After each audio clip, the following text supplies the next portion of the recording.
네,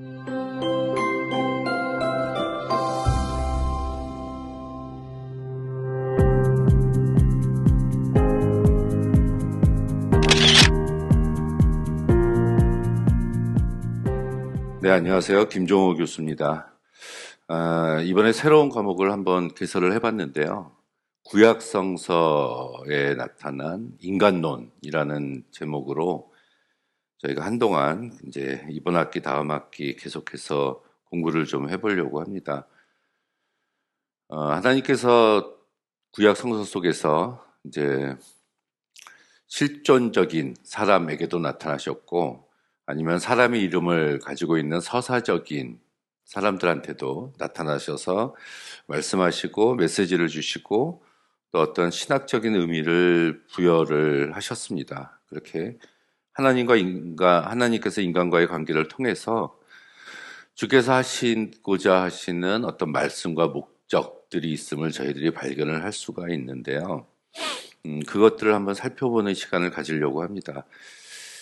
이게 저희들이 이제 조직신학이라는 Systematic Theology 같은 경우를 보면은 이 조직신학에 있어서의 주제가 한 17개 정도 된다고 해요. 우리가 흔히 알고 있는 것은 삼위일체론, 신론, 기독론, 성령론, 그리고 구원론, 또 교회론, 섭리론, 이런 식으로 이제 조직신학적인 이 개론을 다 파악을 해보면은 한 20개 정도까지 우리가 찾아볼 수가 있는데, 어떤 의미에서 그것 중에 하나가 인간론이라고도 볼 수가 있어요. 근데 우리가 하나님을 만나고 이제 신론이나 삼위일체론, 또 그의 아들이셨던 예수 그리스도에 대한 기독론 또는 성령론, 이런 것에 대해서는 많은 관심을 갖고 또 연구를 하고 탐구를 하지만, 사실 그 하나님의 객체의 대상이 되는 인간론에 대한 탐구는 그런 것에 비해서 이제 사실상 조금 등한시되는 부분들이 없지 않아 있다고 저는 생각을 합니다. 그래서 저는 이번 기회에, 이번 강의들은 그 인간론을 중심으로 해서 우리가 살펴보려고 합니다. 우리 믿는 사람들, 그리스도인들이 하나님을 이해하려고 하는, 하나님이 누구신지 알고자 하는 것에 대해서는 지대한 관심을 가지고 탐구를 하지만, 어떤 의미에서는 하나님께서 보내주신 이 인간에 대한 탐구, 내 옆에 있는 사람들에 대한 관심과 이해가 상대적으로 굉장히 부족한 것이 아닌가, 저는 그런 생각도 하고 있습니다. 그래서 이번 시간에는 그런 인간들에 대한 이해를 찾아보는 그런 시간이 되기를 원하고요. 이것이 또 주께서 원하시는 방법이 아닌가, 이렇게 생각을 해봅니다. 그래서 구약성서에 나타난 인간론, 인물들에 대해서 아담부터 해서 계속해서 한번 살펴보는 그런 시간을 갖도록 하겠습니다. 일단 신이 있고 인간이 있죠. 우리는 신을 하나님이라고 부릅니다. 그리고 우리 기독교적인 세계관에서는 하나님께서 인간을 창조하셨다, 이렇게 우리들이 보고요. 그렇다면 하나님께서 인간을 왜 창조하셨을까에 대한 질문이 바로 이렇게 나오게 됩니다. 근데 그것에 대한 우리가 흔적들을 성서에서 찾아보면 창세기 1장에서는 찾아볼 수가 없어요. 오히려 창세기 2장을 보면은 희미하게나마 하나님께서 이 땅에 사람을 창조하신 이유를 저희들이 훔쳐볼 수가 있는데, 창세기 2장에 어떤 단어가 나오냐면은 하나님께서 사람을 창조하셨는데 경작할 사람이 없으므로 아직 땅에서 안개만 올라와서 지면을 적시고 있었더라, 이런 말씀이 나옵니다.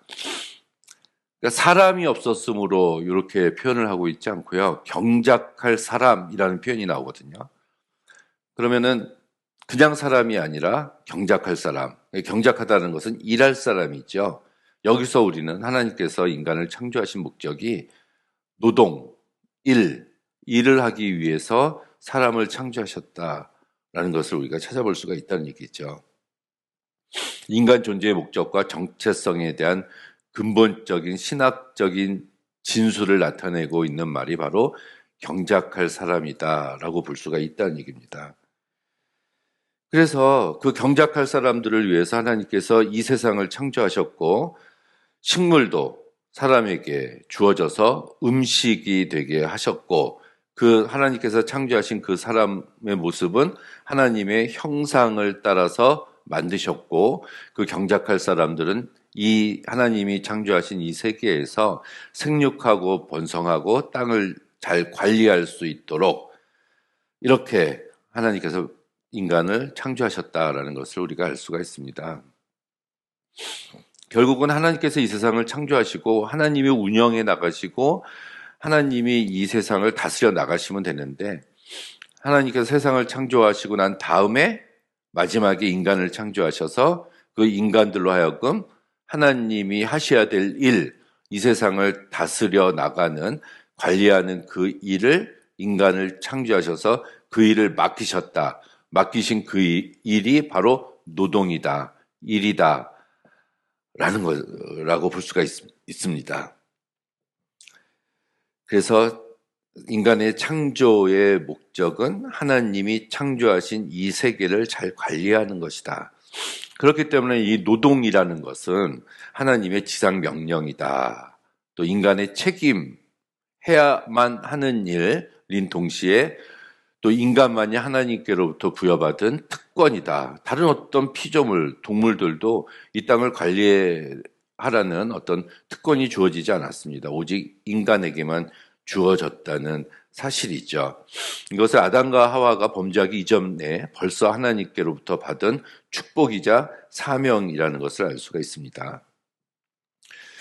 그런데 이제 2장에서 하나님께서 사람을 창조하실 때 진흙으로 사람의 형상, 모양을 만들고 그 코에 생기를 불어 넣었을 때 이제 사람이 됐다.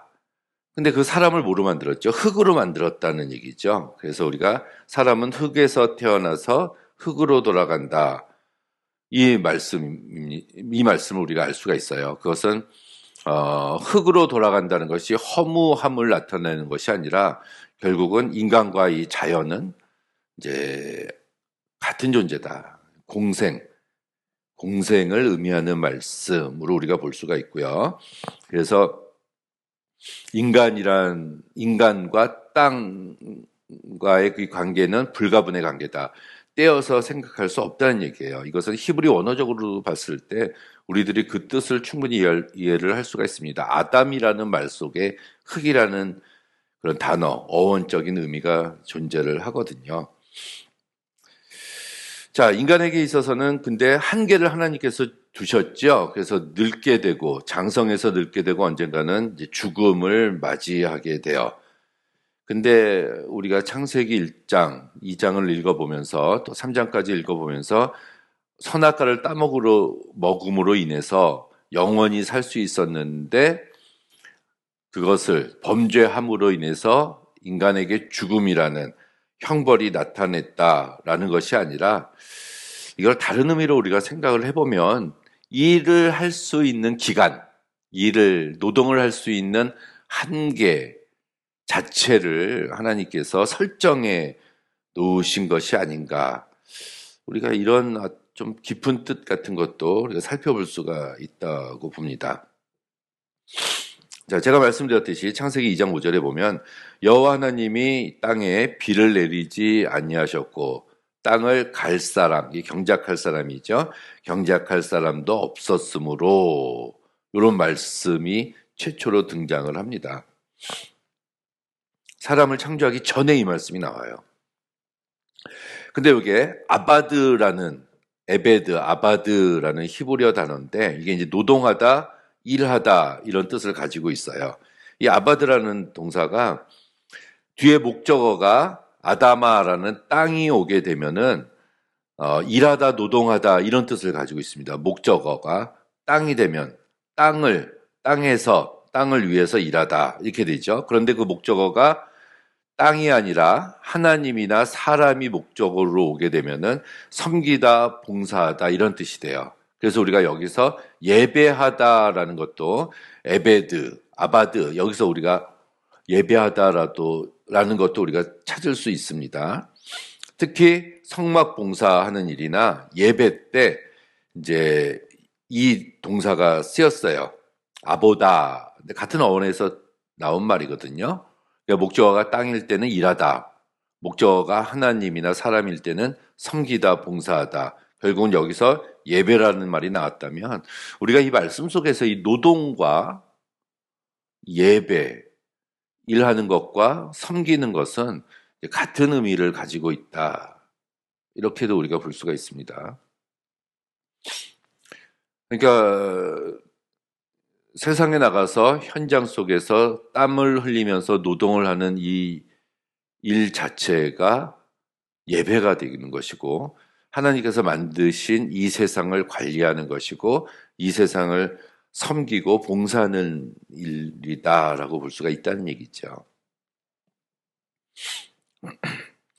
여기서 또 우리가 이제 경작하다와 지키다, 다스리다 이런 히브리어 단어들을 우리가 좀 살펴볼 수가 있는데요. 창세기 1장 26절, 28절 또 2장 15절을 우리가 살펴보면 우리의 형상을 따라 우리의 모양대로 우리가 사람을 만들고 그들로 온 땅과 땅에 기는 모든 것을 다스리게 하자. 이게 다스리다라는 라다라는 동사가 있습니다. 다스리다라는 동사예요. 또 창세기 1장 28절에 생육하고 번성해서 땅에 충만하라, 땅을 정복하라, 정복하다, 카바쉬라는 동사가 있습니다. 정복하라, 그러니까 다스리다, 정복하다라는 동사가 있고, 자, 창세기 2장 15절에 오면 여호와 하나님이 그 사람을 에덴 동산에 두셨고 그것을 경작하게 하며 지키게 하셨다. 경작하다가 우리가 아바드라고 앞에서 살펴봤죠. 그리고 지키다가 샤마르라고 라는 단어가 있습니다. 이것을 놓고 보면 우리가 창세기 1장에 나오는 라다, 다스리라는 동사와 카바쉬라는 정복하다라는 동사가 다스리다, 정복하다가 굉장히 좀 부정적인 의미로 우리가 볼 수가 있거든요. 이 땅을 정복해라, 이 땅을 다스려라, 어떤 수단과 방법을 가리지 않고 이 땅을 위해서 어떤 일을 쏟아부어라 라는 어떤 폭력적인 행사까지도 동원할 수 있는 단어로 보이지만 그 뒤에 아바드나 샤말 같은 의미가 같은 말씀 속에서 쓰인 것을 보면은 경작하다, 지키다라는 의미가 훨씬 더 강하다는 얘기예요. 자, 하나님께서 이 땅을 정복해라, 이 땅을 다스려라. 이것은 철저히 무슨 주인이 돼서 파괴적으로 이 땅을 다스리라는 것이 아니라 관리해라, 보호해라, 지켜줘라. 이런 착취나 파괴가 아닌 관리와 보살핌의 의미를 가지고 있는 단어들이 여기서 쓰였다라고 우리가 찾아볼 수가 있습니다. 자, 우리가 에덴 동산이라고 얘기를 하잖아요. 에덴 동산. 이게 간 에덴 이렇게 나오는데 이제 간이 동사고 동산이고 에덴이 이제 즐거움, 쾌락이라는 뜻을 가지고 있는 단어예요. 에덴. 그래서 에덴 동산이 우리가 처음에 창세기 1장에서 보면은 또 2장에서 보면 하나님께서 동산을 만들어서 아주 쾌락이 있고 즐거움이 있는 풍부함이 있는 곳으로 만드셨고 아담과 하와를 거기에 두셨다. 그러면은 결국 아담과 하와는 에덴 동산에서 아무 일도 하지 않고 그냥 먹고 마시고 쉬고 쾌락을 즐기고 뭐 기쁨 가운데서 아무 일도 하지 않고 만족하면서 살고 있는 곳이 에덴 동산이 아니었을까라고 우리가 볼 수가 있지만 여기서 동산이라는 것을 의미하는 간이라는 단어의 어원의 뜻은 단순한 동산, 정원의 뜻을 가지고 있는 게 아니라 울타리로 둘러싸인 경작지라는 의미를 가지고 있는 단어예요. 성서에서는 이 간이라는 이 명사, 이 단어가 밭이나 농장이나 포도원 같은 곳을 의미할 때 쓰여진 단어입니다. 이 동산이.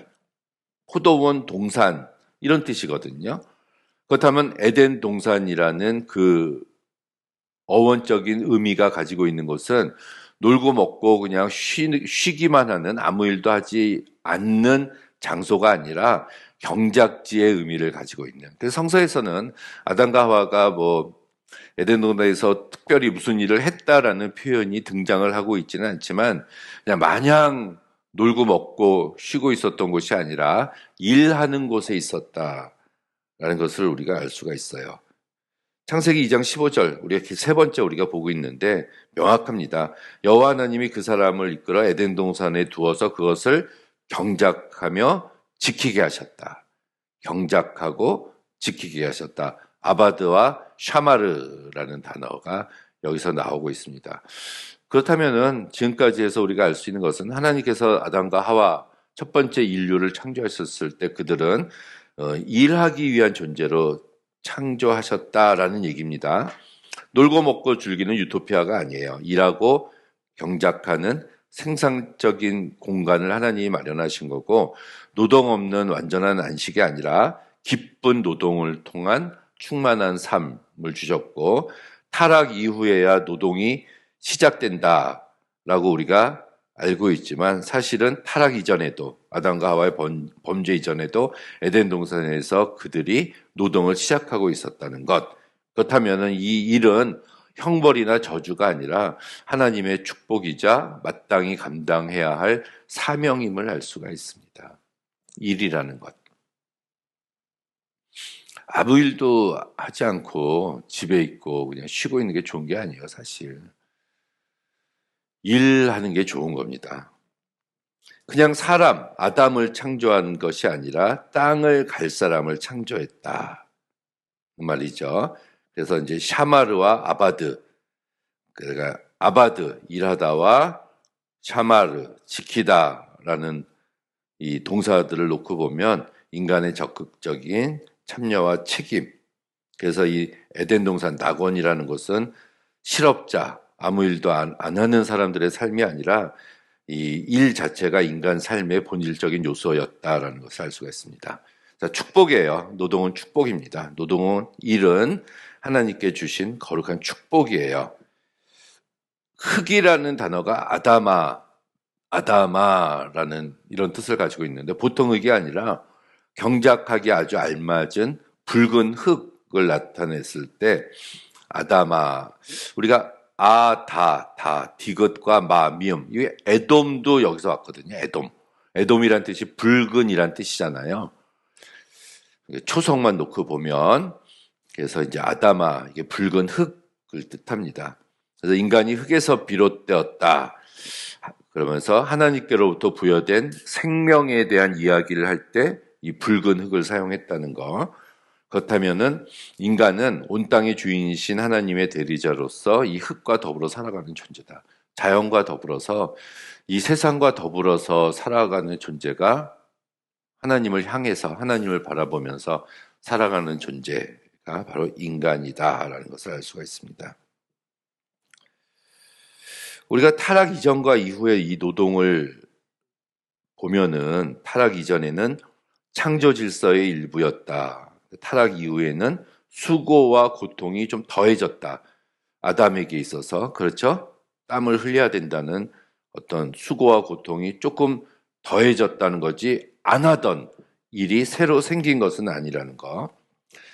타락 이전에는 기쁨과 자유의 노동이었지만은 이후에는 가시덤불과 엉겅퀴가 자연이 낸다. 이건 자연이 저항한다는 거예요. 인간이 죄를 지음으로 인해서. 그래서 그전에는 먹을 것도 타락 이전에는 하나님과의 협력으로 얻었지만 타락 이후에는 이마의 땀으로 먹을 것을 수고하여야 얻을 수 있다는 것. 타락 이전의 노동은 축복이자 사명이라고 거듭 말씀드렸죠. 타락 이후에도 여전히 이 노동은 사실은 축복이다. 여러분, 일 안 하는 게 저주예요. 일을 하는 게 축복입니다. 이 노동이라는 것은 사실 우리가 살아있음, 생존을 위한 노동 그 이상의 가치를 가지고 있습니다. 일을 할 때 우리가 삶의 의미, 생의 의미를 탐구할 수가 있고요. 우리가 자아 실현도 이룰 수가 있고요. 인간다운 삶도 노동을 통해서 우리가 쟁취할 수가 있습니다. 그래서 이 노동이야말로 하나님께서 주신 고귀한 사명이고요. 또 흙에서 나온 존재인 인간이 이 흙을 일군다는 것은 이 또한 자연스러운 일이다라고 할 수가 있습니다. 일을 하고 나면 우리가 보람을 느껴요. 그리고 일이 끝났을 때 어떤 목적을 달성했을 때 보람과 함께 긍지라는 것도 느낍니다. 삶의 의미를 구현하는 터전이 바로 노동이고 그 터전 바탕에 흙이 있다는 거죠. 그래서 노동은 인간의 삶의 본질과 자신의 운명을 개척하는 수단이다. 일해야 된다는 얘기입니다. 열심히 일을 해야 돼요. 이렇게 성서는 지금까지 이렇게 하나님께서 노동을 위해서 인간을 창조하셨다. 하나님을 위한 노동이 아니잖아요. 하나님과 협력하는 코워커라고 이런 건데 사실은 그 당시에 고대 근동에 이런 인간론을 놓고 보면은 우리 성서적인 그 신학적인 성서 신학적인 것과 아주 분명한 차이가 있습니다. 에노말릿이나 아트라시스라는 이 창세기보다 사실은 더 오래전에 쓰여졌다고 보이는 고대 근동의 문헌들이 있어요. 거길 보면 거기서도 그 신들이 인간을 창조해요. 그 뭐 티아맛이 있고 거기 마루둑이 나오고 마루둑이 아들이었는데 자기 엄마와 전쟁을 통해서 죽이고 배를 갈라서 하늘과 땅을 만들고 또 자신들에게 봉사하기 위해서 인간을 창조했다. 이런 식으로 나옵니다. 그리고 자기 하급 신들이 노동을 하고 있었는데 그 신들이 인간을 만들어서 하급 신들이 하고 있었던 노동을 대신하게 했다는 거. 그래서 그 신들이 인간을 착취하고 창조된 인간들은 쉼이 없는 노동을 반복해서 했어야만 됐고, 그래서 신들의 변덕에 의해서 좌우되는 삶을 살게 되는 모습들이 고대 근동의 문헌에서는 공통적으로 나오고 있는 모습들이에요. 그런데 우리 창세기에 나오는 이 인간의 모습을 보면 먼저 하나님의 형상과 하나님의 모양대로 하나님의 모습대로 모양대로 인간을 만들어서 하나님이 하셔야 될 일을 위임받는 대리자로서 지배자로서의 삶을 살 수 있도록 창조되었다는 것과 그리고 하나님과 동등되게 일을 협력하는 관계라는 것, 그리고 하나님이 인간을 위해서 풍부하게 음식을 제공해 주시고 또 일곱째 되는 날마다 안식하게 해주시고 그래서 하나님의 사랑과 책임 아래에서 자유를 느끼는 것이 창세기 성서에 나타난 인간 창조의 목적입니다. 그래서 인간과 자연 또 하나님이 서로 어울리는 협력하는 관계란 얘기죠. 수탈과 강탈이 아니라 세심한 가꿈과 보살핌이 있어야 되는 것이고 그래서 이 사람이 또 모든 것을 독차지하는 것이 아니라 모든 피조물들과 함께 더불어서 누리는 거예요. 안식년법, 희년법 같은 것만 보더라도 농사를 지으면은 한 7년에 1년 정도는 땅도 휴식을 취하게 씨를 뿌리지 않고 경작하지 않고 그냥 놔두라라는 의미가 있습니다. 땅도 이런 자연도 쉬게 하려는 그런 배려가 성서에는 나타나 있어요. 이게 성서에서 말하는 노동에 대한 얘기고요. 그래서 우리 모두는 노동자이자 또는 하나님께로부터 사명을 받은 선교사입니다. 학교 선생님들은 교육 노동자다. 우리 목회자, 목사나 전도사 이런 사람들도 성경을 가르치는 노동자고 이제 일반적인 모든 성도들은 이 세상 직장에 파견된 직장 선교사다. 그래서 우리가 일하는 그 일터가 선교지라는 얘기죠. 아프리카만 선교지가 아니라는 얘기입니다. 그곳에서 그리스도인으로서 하나님께로부터 창조된 인간으로서 열심을 다해서 우리가 노동을 해야 된다는 거. 그래서 그 노동이 바로 하나님의 형상을 회복하는 것이다. 이렇게 우리가 볼 수가 있습니다. 창세기에서 한 사람만 우리가 예를 들자면 아브라함, 이삭, 야곱, 요셉 할 때 그 요셉이 있죠. 요셉. 요셉 할 때 가장 많이 듣는 우리가 성경 구절은 하나님께서 요셉과 함께 하심으로 그가 어디를 가나 형통하였더라. 이런 말씀이 나옵니다. 요셉에게 아주 그 주신 큰 축복의 말씀이 있죠. 자, 하나님이 함께 하셔서 항상 형통한 자가 되었다는 거. 그래서 그 보디발이나 술 맡은 관원장한테 주변의 사람들한테 인정받는 사람이 바로 요셉이었습니다. 근데 보디발이나 술 맡은 관원장이 요셉을 보고 하나님이 너와 함께 하심을 우리가 보았다. 이렇게 고백을 할 수 있었던 것은 요셉이 열심히 예배를 드렸다. 하나님을 섬기는 모습을 보여줬을 때 그들이 그런 고백을 한 것이 아니라 요셉이 자기에게 맡겨진 일, 가정에서 총무의 역할이나 그 감옥에서의 그 일에 열심히 일할 때 맡겨진 자기의 그 사명, 노동에 충실했을 때 그런 인정을 받은 거거든요. 그런 걸 놓고 보면은 우리가 세상에서 열심히 일하는 것이 바로 하나님을 드러내는 삶이다라고 볼 수가 있습니다. 신약성서 골로새서에도 이런 말씀이 나오네요. 무슨 일을 하든지 마음을 다하여 주께 하듯 하고 사람에게 하듯 하지 말라. 그래서 우리의 일상의 노동이 곧 하나님을 섬기는 예배가 된다. 이것이 기본적으로 구약성서에서 말하는 인간론에 가장 먼저 대두되는 주제가 노동이다라는 얘기예요. 일이라는 거. 그래서 우리들은 일을 해야 됩니다. 네 번째 계명이 이제 안식일을 지켜라 이런 얘기잖아요. 안식일을 지켜라. 쉬라는 얘기입니다. 쉴. 근데 이 쉼이라는 것은 나머지 6일 동안 열심히 일하고 7일째 되는 날 쉬는 거예요. 월요일 쉬고 화요일 놀고 수요일 먹고 목요일 자고 금요일 놀고 토요일 또 놀고 주일이 됐을 때 안식일이니까 쉬자. 아니죠. 그러니까 하루를 6일, 7일 중에 하루를 안식하라는 것은 나머지 6일 동안은 열심히 일하라. 이런 의미를 가지고 있는 겁니다. 그것이 안식의 진짜 의미죠. 그렇다면은 7번째 날은 안식할 것이라. 그 위에 덧붙이는 말은 나머지 6일 동안은 열심히 일해라가 되는 겁니다.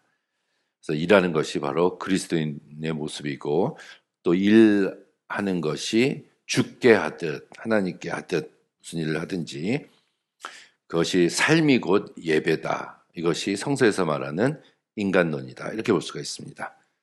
네, 감사합니다.